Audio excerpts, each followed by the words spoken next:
The following feature presentation is part of the Skywalking Network.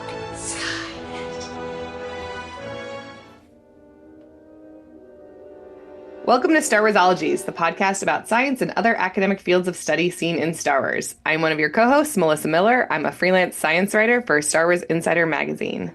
And I'm James Floyd, your other co-host. I also freelance for Star Wars Insider magazine, and I am the author of Star Wars crossword puzzles and other word games from the galaxy far, far away.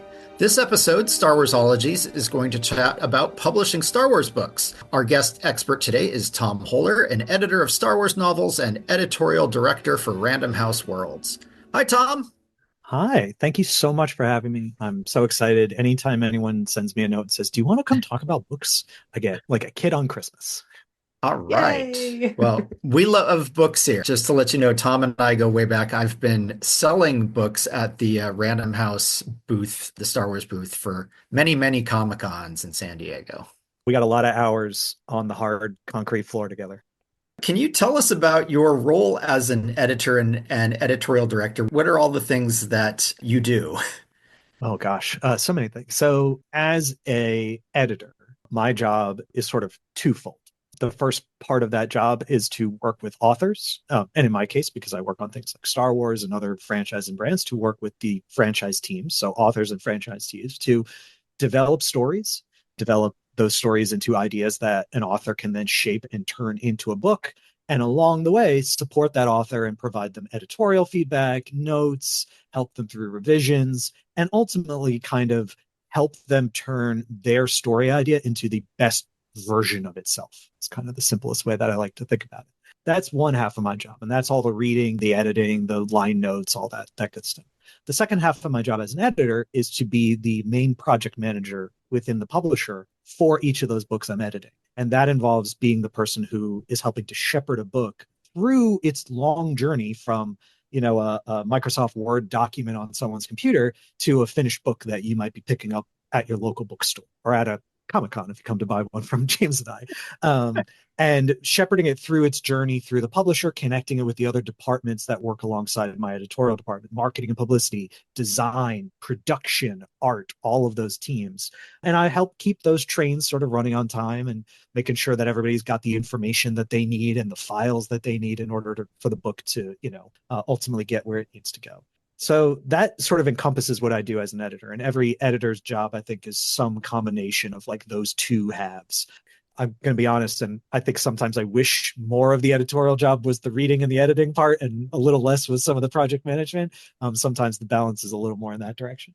But then as an editorial director, because I've been on this particular team for going on 11 years now, it just means that additional part of my job is to help support many of the other editors. So obviously not the only editor that Random House Worlds has, to support them in their individual projects, and to help support the overall strategy that our team has around the way that we publish books and the books that we want to make and things like that. So I have a bit more responsibility in helping to manage and direct the team as well as my own individual projects. On your first half of being an editor, I'd never thought about the fact that you're helping develop a little bit the idea that will become the story. Exactly. So what's your Star Wars story? What's your relationship with Star Wars? Did it start with your role as a book publishing intern or long before? Long before. This is always a fun question to try to answer because it's a challenging question in that I can't tell you the first time I ever saw Star Wars. And I can't actually tell you the first time that I was exposed to Star Wars. I have no idea when that actually happened. I'm a child of the 90s, was born in the late 80s. So obviously my first touch point is the original trilogy. I know that I saw and I can remember going to see the original trilogy when it got re-released into theaters in the 90s. But I also know that I had seen Star Wars before that. I just can't remember. So I like to just tell people like, oh, well, I was just born already knowing Star Wars. It's just always been with me. No, it's true. If you saw it before you were forming memories, that's true. Exactly. I'm the same. Foundation. It's just fundamental. So that is sort of where my initial touch points with Star Wars came from. And then growing up, after starting with the films, obviously transitioned to just wanting to experience everything around Star Wars, whether it was, N64 video games like Shadows of the Empire or, the X-Wing and TIE Fighter PC games, and then eventually books and comics, and just kind of became one of those things that this is a thing I know I love and I want to experience all of it. right? I want to put my hands around all parts of it that I can. And that really continued for me from when I was very young, all the way up through to the point that I was wanting to then move into a career in publishing. And one of the real choices that I made about where I wanted to try to get to is I was like, well, I want to go work for the Del Rey, the Random House Worlds team, because in part they make Star Wars and I'd love to work on Star Wars and all the other things they do.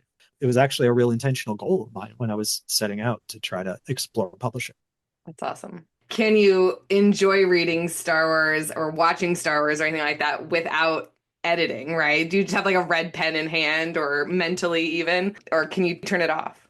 I can turn it off for the most part, and that's true for Star Wars as well as all the other storytelling worlds that I work in. I can largely turn it off. And I think particularly like when I'm watching a movie or playing a video game or television or stuff, it's like I don't work in TV or video games or movies and things. So like anyone else, you'll have thoughts and opinions about the way a story goes or like a line of dialogue or something. But I largely am not actually critiquing it with my editor brain because those mediums are just so different from what I work in. So for me, that's not a difficult thing. I will say it's slightly more challenging for me when I'm reading a comic or even reading a novel, just because it has gotten harder over time for me to turn my editor brain off. It wasn't when I was a younger editor, when I was just sort of starting, but as time has gone on, and again, this is not just for Star Wars, but for everything that I work on, even just reading science fiction and fantasy now, since, pretty much all the brands and franchises and storytelling worlds I work in fit within that genre somewhere. It's gotten a little more challenging at times. I have to be a little more intentional about it. And I have to almost find the right time in my schedule, like the right time in my life to want to really dive into a story like that and actively be able to put aside my editing brain rather than being like, would I have edited this scene like this? Like, oh, this is strange. Is this what it was like in the first draft?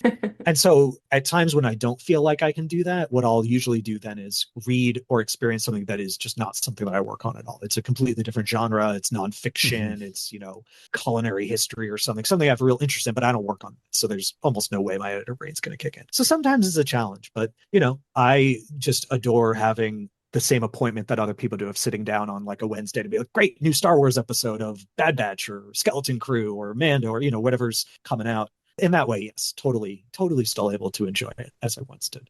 That's good.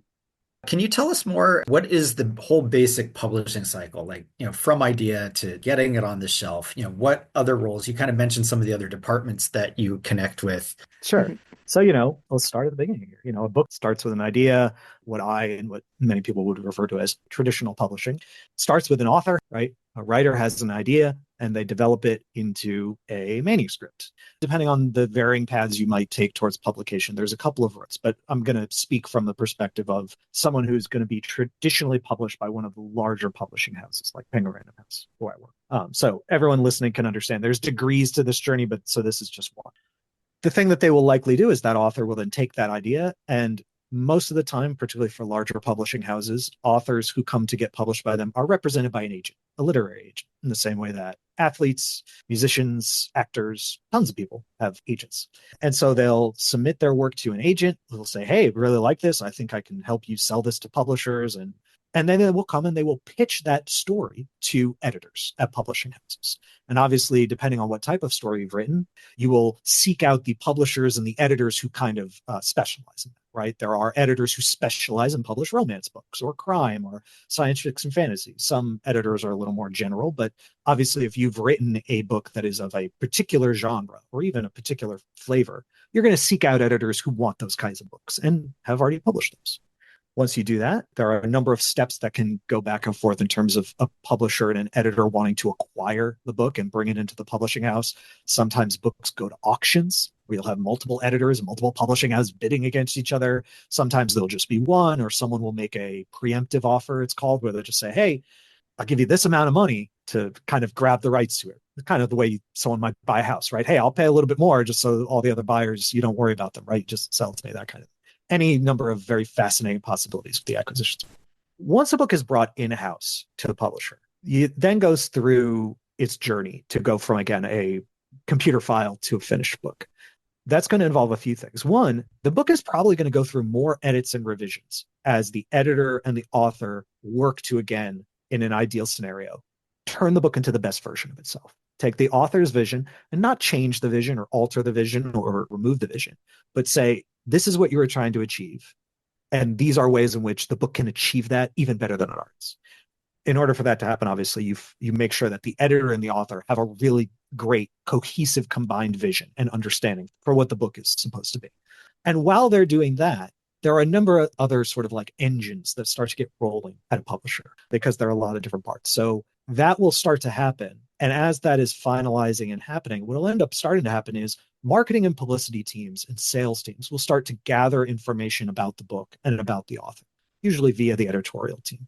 And they'll start to think about, okay, based on the kind of book we have, based on the author, based on the genre, and the kinds of books that we publish, how do we want to publish this book, right? Like, what's the kind of core message? What's the core way that we want to entice people to read this? What might be some of the tactics around how we're going to promote this book, whether it's bringing it to conventions or, having the author go on a book tour, or what kind of publicity or media could we get attached to this book? And anyone who's ever seen an author appear somewhere or just been served an ad for a book online or something, this is marketing and publicity ultimately in action. And the plans for all of those things start well in advance. Many times these plans or these conversations might start like a year before the book comes out, because it often takes, publishing is kind of this process that moves relatively slowly. And it's one of those things that it takes a long time to develop these plans and then start to execute on them, and then ideally build that snowball of awareness and excitement among readers and among booksellers, so that by the time the book comes out, you've got tons of people who are raring to go. So then marketing and publicity are starting up their thing.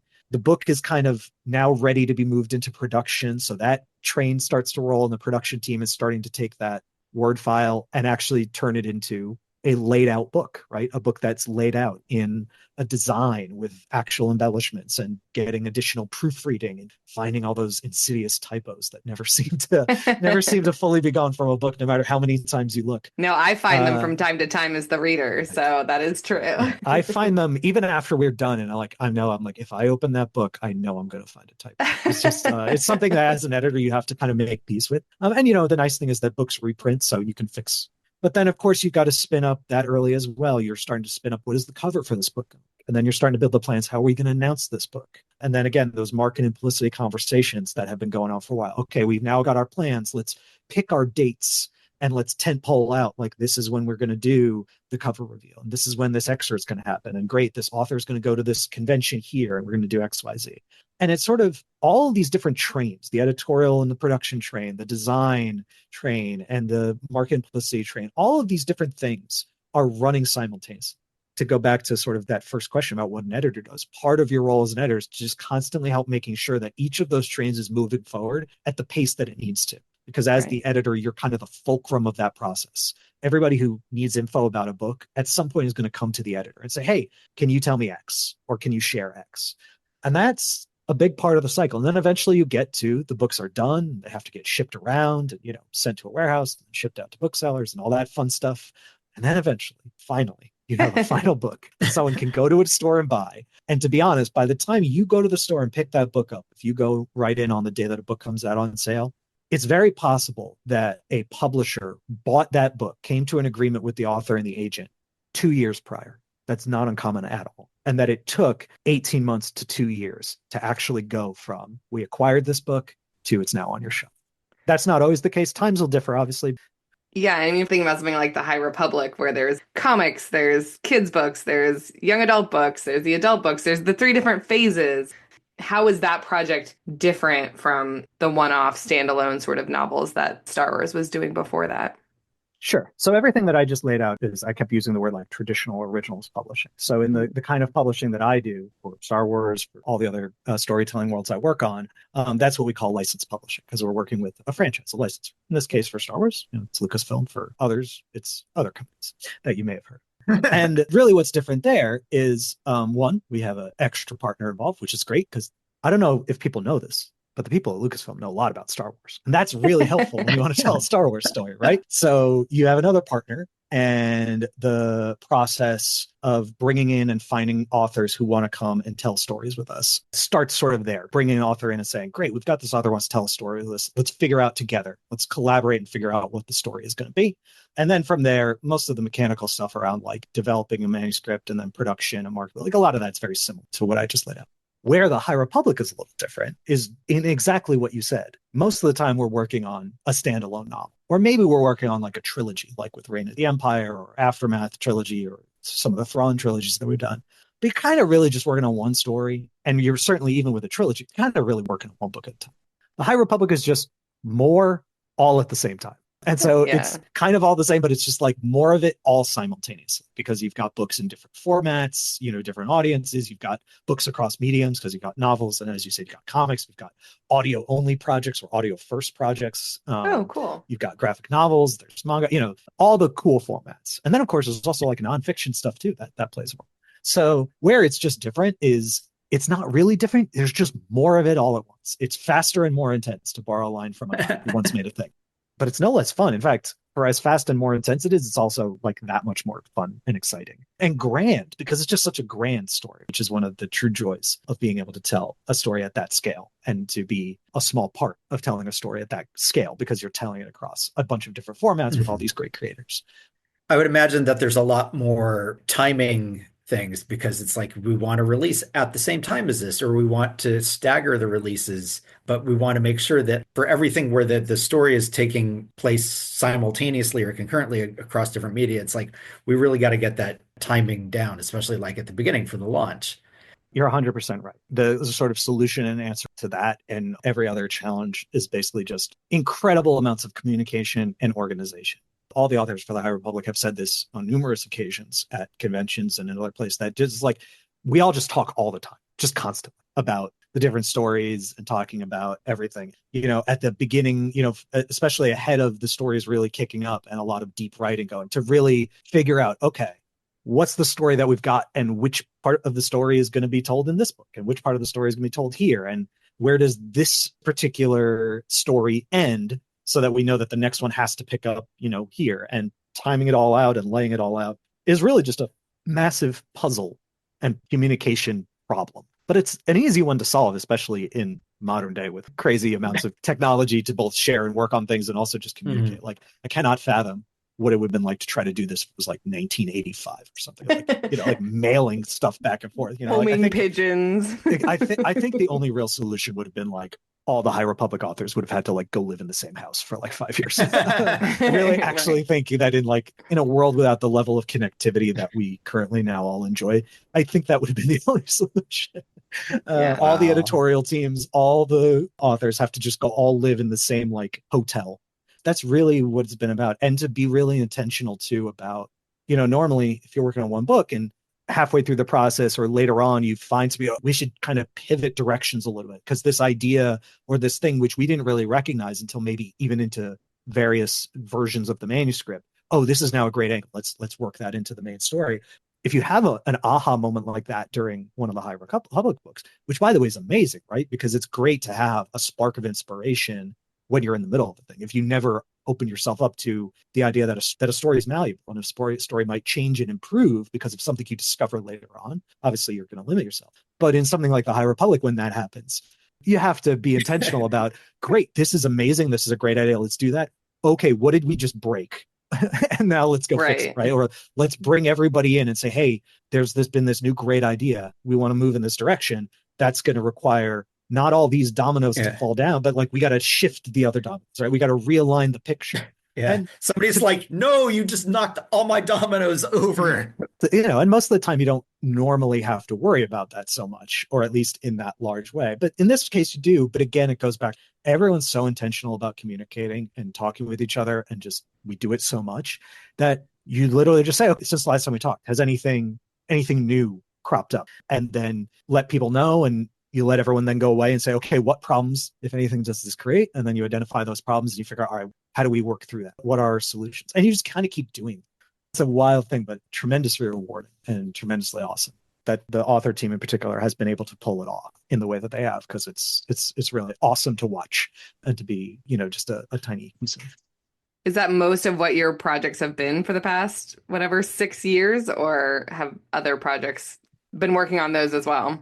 No, we've always had a nice balance. Definitely over the life of the High Republic, obviously, we've had multiple High Republic books a year, but we've also had multiple books that aren't High Republic. And then, of course, in my own work, Star Wars is a good chunk of what I do, but it's not the only thing I do. So I also am working on non-Star Wars books.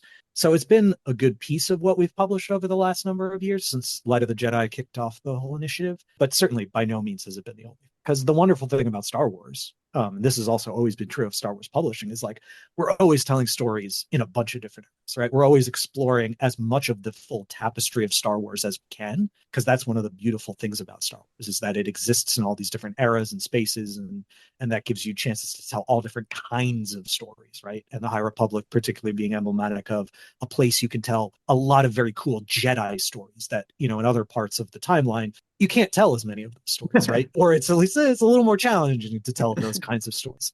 And so there's been a really nice balance of things, which is great because I love being able to tell different stories.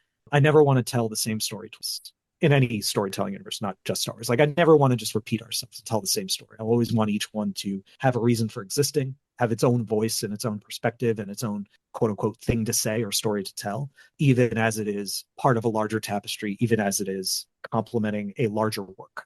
And so getting to work on lots of different things means we get to always do that.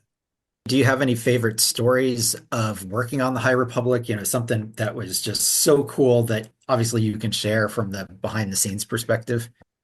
I think the coolest stories I have, James, honestly, are once we told the sort of reading community, the Star Wars community, like once people knew what it was, because you'll recall that it was first announced and we didn't really say anything else about what that was, right? We said like, hey, we're doing this thing, Project Luminous, and there's a bunch of authors involved with this, and also like all of the different folks who do publishing for Star Wars, right, across comics, across the different formats of novels and nonfiction. Oh, everybody's involved. Okay, everybody's doing something together, but what exactly are you guys doing? And I think once we went from that moment to actually it then being formally announced and saying it's actually not just a new story, but it's a new era of Star Wars. And I think the most exciting thing was that first moment of seeing the reaction from the reading community of people being like, oh my gosh, this is like even grander and more exciting than I could have imagined.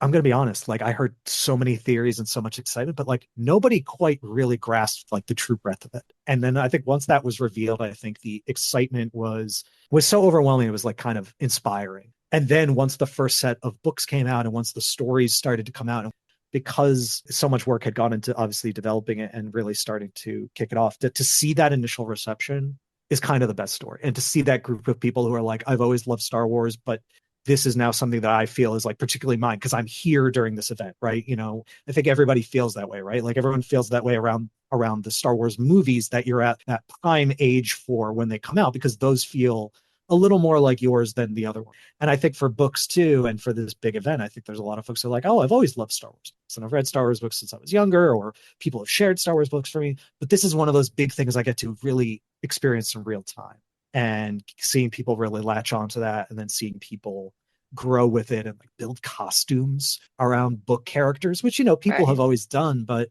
now we suddenly have so many more book characters that people are building, right, costumes around, and just see that is kind of the most exciting thing. And it's the thing that with each wave of books and comics and each new thing just kind of continues to build and grow and take on a life of its own, it's honestly just amazing. It never gets old to see that and to kind of receive that reception around these particular books and this series.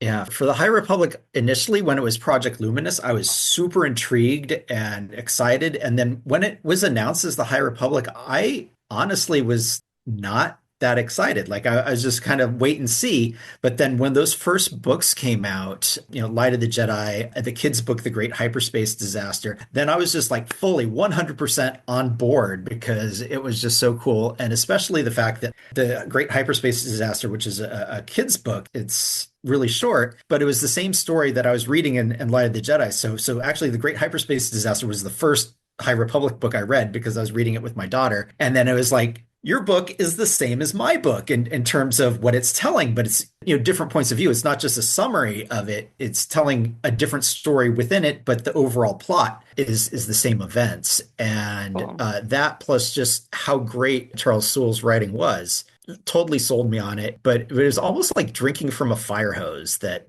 there was so much there that I had trouble staying current with it. Yeah. Yeah, and I think one of the real goals, and tell that story about, starting and reading it with your daughter, was to really try to find a way, as challenging as it was, of like, how do we tell a story really for everyone? You always say that, right? You're like, oh, we're telling stories for everyone. It's like, how do you do it to actually make that true? And not necessarily in terms of like the content, but like the actual kinds of stories and the way that people experience story, and the fact that people of different ages and just different desires and wants and needs experience stories differently. So how do you actually tell one story, but do that as intentionally as you can, from the very smallest kid to the very oldest kid, kind of thing. And then through all the other kinds of formats that you could take advantage of.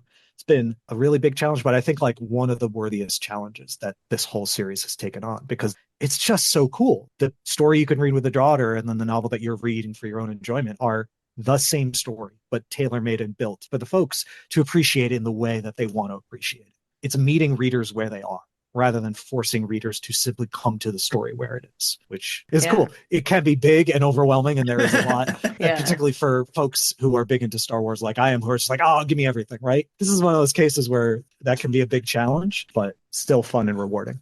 Yeah, I was going to say maybe a question, I guess, for both of you since you've done it. But yeah, this fire hose situation is definitely apt. I have not dabbled yet into the High Republic, I guess, other than watching, right? I watched The Acolyte. I have actually watched some of the Young Jedi Adventures and really enjoyed that. But is this a thing where people can, I think it's overwhelming to get started. So any advice on dipping your toes in or where to start, right? Because there's actually like time jumps and things like that too with the different phases. We just love our prequels in Star Wars. So how should I start?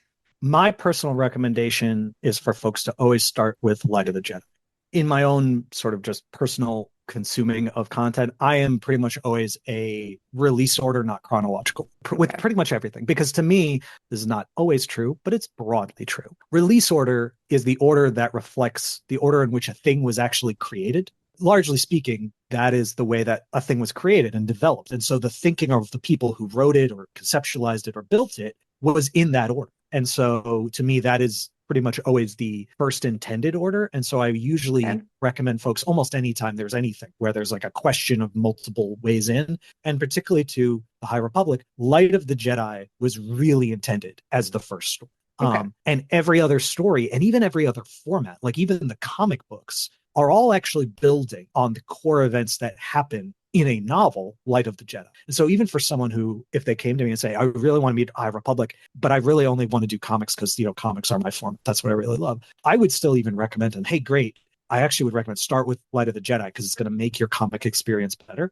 So I always tell people to start there. And then from there, you can take a look and sort of define the scope of what you want. If you only want to follow those adult novels through, cool. If you want to add in other novel formats like the YA in the middle grade, that's going to further enrich the story. If you want to add other formats still like comics and read those too, again, that's going to further enrich the tapestry and the story. But that is something then that you can sort of dial in and manage based on your own needs, honestly, your own bandwidth for how much content you want to consume and things like that. So I would say hours in the day. Exactly. It's like Light of the Jedi, and then you can chart your path after that. But everybody start there, and that to me is the easiest point. Okay.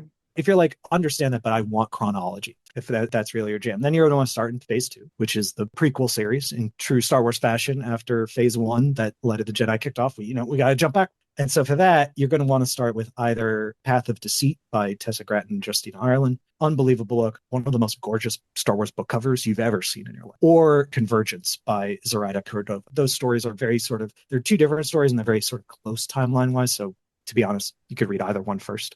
So you would start there. And then again, I think from there, you can then chart your own path using chronology. But I'm a big proponent of release order, and particularly too with something like the High Republic, which is so big and so broad and could be potentially so overwhelming. Release order, I think, makes it really easy because you just look at the two books, and if one came out on Tuesday and the other one came out on Friday, you read the one that came out on Tuesday first, right? Okay. It's a little bit easier, I think, to then build a path for yourself. But I know that there are tons of people, obviously, who love chronology, right? Love to get real crunchy into timelines of chronology. And so I guess we did build a way for you to read it that way too. Right. I think I'm just an easily confused person. I'm not like, oh, I'm chronology. I don't want to be confused. So when I was looking up, it's like, I know it came out in 3 phases. And just like with our trilogies of the movies, it was original, sort of prequel and sequel. So just in case anyone else was wondering, but it's good to know the two starting points, and different people might choose different things. But either way, I do really want to dive in because I love the idea of the stories, and I've heard nothing but really, really good things. So. Well, switching gears, let's talk about books in universe. We have the idea of holo novels. We see this in Skeleton Crew. What do you think book publishing and books, both holo novels and traditional print style, are like in the galaxy far, far away? James, I have been thinking about this question way more than I probably should in terms of the amount of time that I don't have and the amount of time that I do have since I watched Skeleton Crew. And since, I'm not going to suddenly spoil all of Skeleton, but basically since the early episode, the first episode of Skeleton Crew, where one of the characters is reading they're reading a book. They're reading a Star Wars book in Star Wars. And I have to tell you, by the way, obviously, just incredibly charmed by that show. It's such a lovely piece of storytelling from start to finish for so many reasons. But the very first, very serious thought I had about that show as I'm watching that first episode is, who published that book?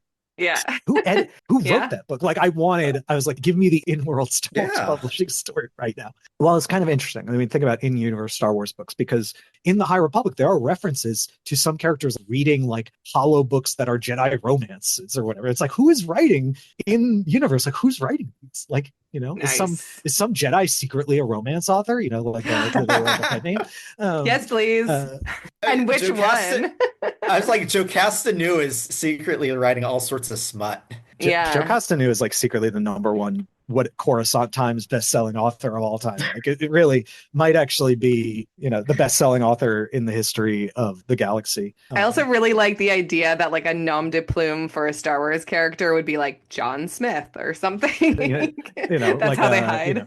Exactly. I often thought about that. There is this legacy that people in Star Wars can and do read, and there are books, and definitely then there have to be publishers in Star Wars, and they're people who are publishing kids books and fairy tales and stuff, as we see in Skeleton Crew. He's kind of reading about Jedi legends, and they have a similar aesthetic to kind of the golden books that we kind of see in the real world. Obviously not, but they have that kind of similar sort of feel, right? I don't know if that's what they're going for at all, but if that was, they nailed it. If that wasn't, that's what that evoked for me when I saw that, when I was watching that. What's also, I think, really interesting to consider, what is in-universe Star Wars publishing look like? What does reading look like? Is we know, and particularly around publishing and stories around the Jedi, it's we know during the Dark Times, we know during the Imperial era, and then through that, even through the Galactic Civil War, that there's this tremendous loss of information, this tremendous loss of data and information about the Jedi. And I would have to imagine that would also extend to the fictions around, since, in every fiction, there's some element of truth and story, right? And the Emperor really wanting to wrap his arms around that and either silo it away with all his other interesting artifacts that in various stories we've seen he has, but also just silo it away so that the galaxy forgets about the Jedi. So there'd be this also kind of interesting moment, you would think, where the fiction, the fairy tales, the stories of the Jedi that we see in Skeleton Crew and the holo romances or whatever else are being written, as we understand it, that they would go away for a long amount of time. And one wonders, post, Return of the Jedi and into the sequel era and stuff, it's does Star Wars fiction publishing in universe have its own sort of renaissance? Does that happen again? And then particularly as the stories of Luke Skywalker really turn into this kind of legend that is clearly passed around the galaxy, such that someone like Rey, even on the far reaches of it, Jakku, and the kids that we see at the end of The Last Jedi who are playing with toys influenced by the Jedi. It's is there some sort of interesting Star Wars in-universe publishing renaissance that occurs? Which would just be fascinating to explore. I would love to explore this. I have no idea if anyone else would want to. There's a clear thing here. I'd imagine for the stories about Luke that there's just a huge public domain. There's, big archives of fanfic essentially, and they get out there like AO3 or something. People are just writing their own Luke Skywalker fic, and it's getting passed around. And I can see in the dark times that, when people own print copies or digital copies, and then they're like passing around secretly the stories of Jedi, and, when ISB might show up at your house and they might arrest you if you have, hey, you have the story of Vima Dabota or something. And it's like, that's a Jedi story. You're coming with us. The Grimm's fairy tales of Jedi Yeah. in Star Wars, like, right? The equivalent. Yeah, like George Mann's books that, if they're the myths and fables. Yeah. No, there's a really fascinating element of in-universe storytelling in Star Wars that is really fun to think about. And somewhere out there is a in-universe Star Wars book editor. Named Mott Loher. There we go. Well, why don't you talk about just other projects that are going on, Reign of the Empire that just came out right now, authors you're excited to talk about, and some of the other franchises that you work on. Sure. Just to help folks who are listening, the day that we are recording this, which is in February, Reign of the Empire, The Mask of Fear, the very first book in our Reign of the Empire trilogy, has just come out, which is super exciting because, gosh, we definitely have been working on that book for years. And so to have it finally out in the world is lovely. It's the first book in a trilogy that really asks the question and examines the question, where do rebellions come from? And obviously specific, where does the Rebel Alliance come from? And wanting to explore that large question with as much intent and as deeply as stories like Andor are exploring similar questions around rebellion and things like that. The whole series is set between episodes 3 and 4, that 19-year period. And book 1 is set in the first weeks and then ultimately like throughout part of the first year of the Empire, and really looks at like, what does it really look like when Palpatine gives that speech and the proverbial switch is flipped and the Republic is no more and there's now an Empire, and also, by the way, the Jedi are gone and everything is changing and what has. And really looks at it through the eyes of some of the characters who will become big parts of the Rebel Alliance down the line, like Mon Mothma, Bail Organa, Saw Gerrera, but also a whole host of amazing original characters that author Alexander Fried has built, so that we can explore like what this journey looks like from its earliest stages, when the thought of rebellion of any kind, organized or otherwise, is so far away. And it's really just about people grappling with what's happening around them and trying to understand what's happening around them, and people who have different levels of understanding and information and the choices that they make. And it's a really exciting trilogy, and to be able to tell a story that will span a large swath of time like that and explore the evolution of the galaxy is like really exciting. It's really cool. So I hope people will check it out. And if you're definitely looking for one of those, like, what do I do until Andor comes back things? The Mask of Fear was built for you, my friend. I'm halfway through it right now, and I am super into it. Yes. Awesome. And as far as other things, we got tons of other projects coming this year. We've talked about High Republic, Trials of the Jedi, that sort of capstone the end of that main story.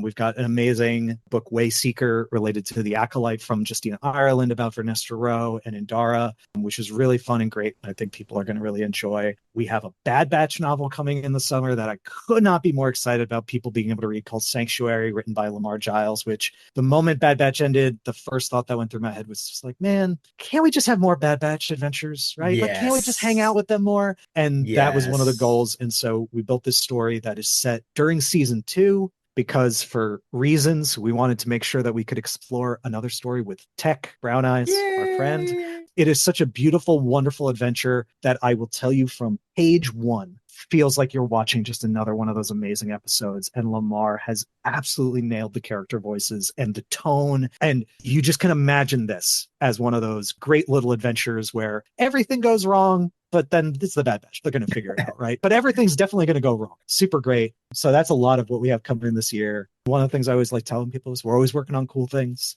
There's always cool things coming. I'm very much blessed that I have all these great storytelling worlds I get to be in. I've got more books with Blizzard on the way. I get to work in DC and work with Batman, and Star Wars author John Jackson Miller and I have been making Batman stories for the last couple of years, and those are really fun.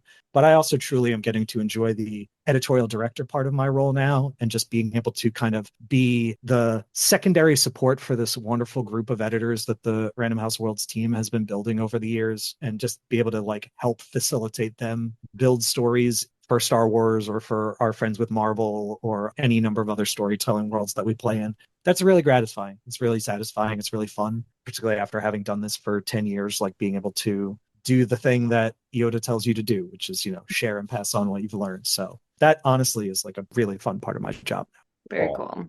Tell us about your favorite Star Wars character. I don't have one. I celebrate the entire Or, catalog. or your favorite Star Wars character today?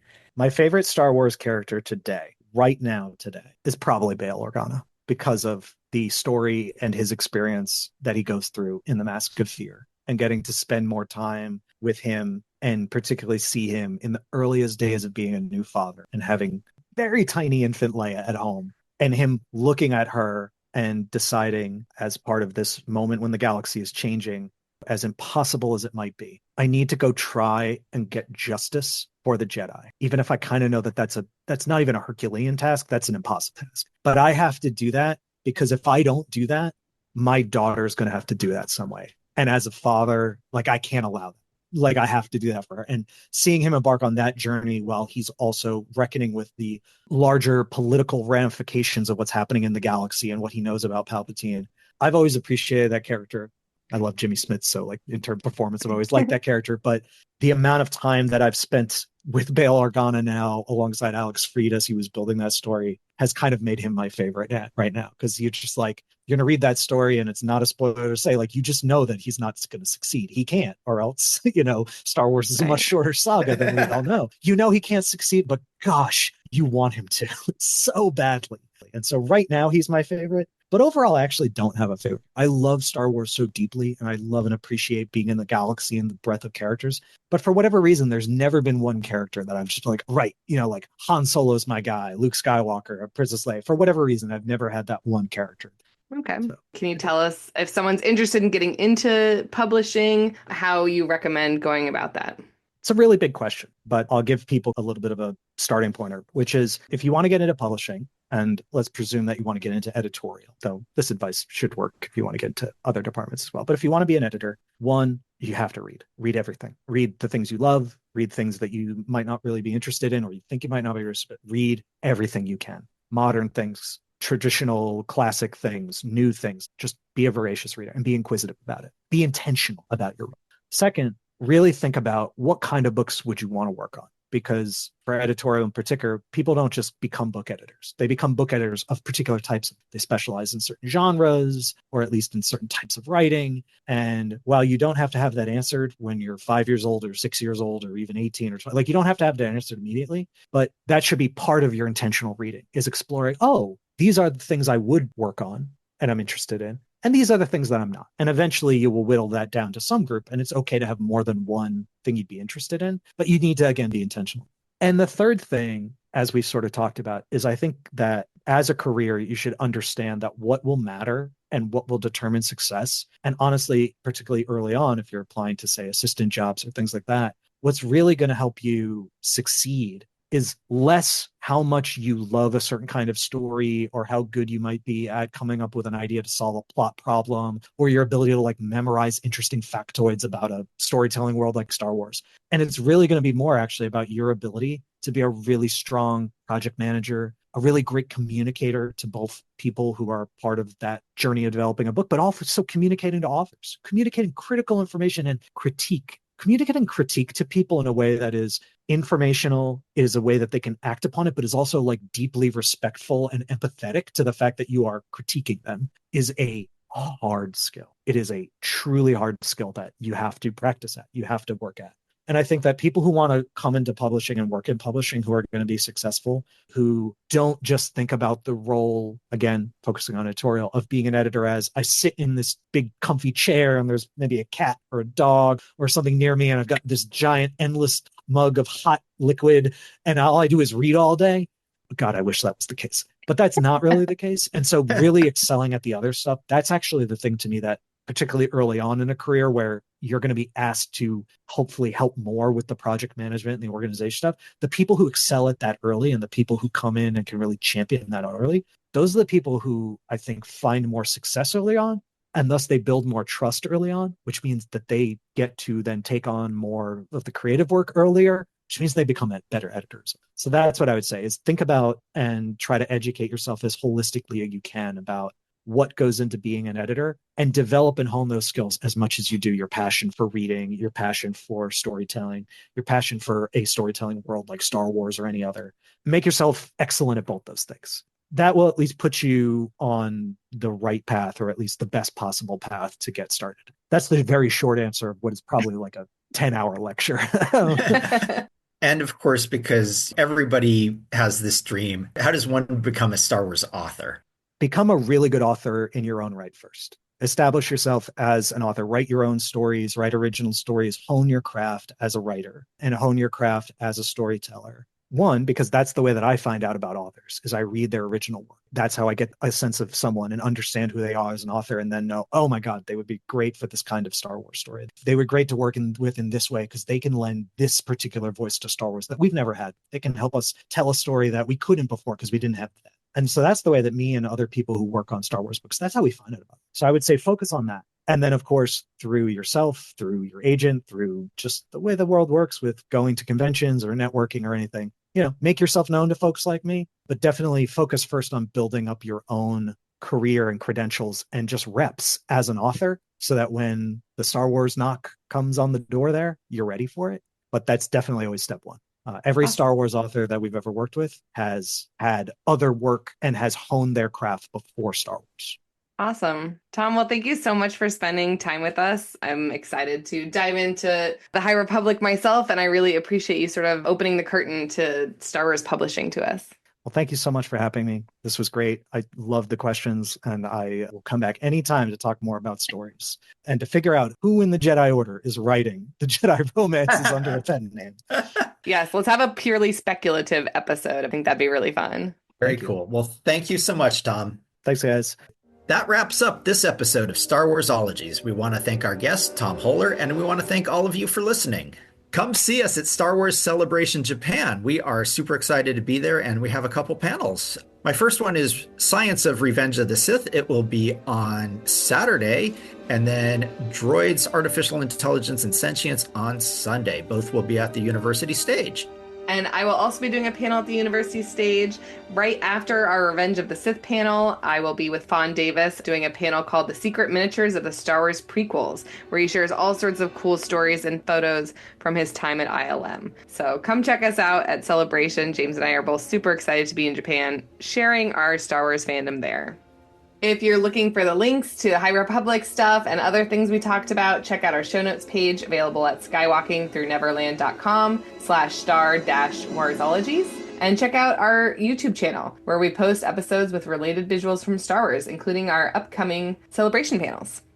If you have an idea for a topic for Star Warsologies or know an expert we should interview, let us know at Star Warsologies on Instagram and Blue Sky or at starwarsologies@gmail.com. We also have a fan group on Facebook. It's very cleverly named the Star Warsologies Podcast Fan Group, so join today and chat with us and your fellow listeners. Please also rate, review, and subscribe to the podcast on your favorite service and share it with all of your friends. No topic is off limits. Even if there were a brewery on the planet where the second Death Star crashed, would they make Kef beer? Also, my first Star Wars book, Star Wars Crossword Puzzles and Other Word Games from the Galaxy Far, Far Away, is out from Chronicle Books and is available at your local bookstore or on online booksellers like bookshop.org. We're part of the Skywalking Network, where you can find a variety of other great shows about Star Wars, Disney, and Marvel, including the Neverland Clubhouse and the flagship show Skywalking Through Neverland. There's also a YouTube show called Today in Star Wars History. You can find all of that at skywalkingnetwork.com. See you next time on Star Warsologies when we bring you some of our Star Wars Celebration Japan panels. Woo! Celebration!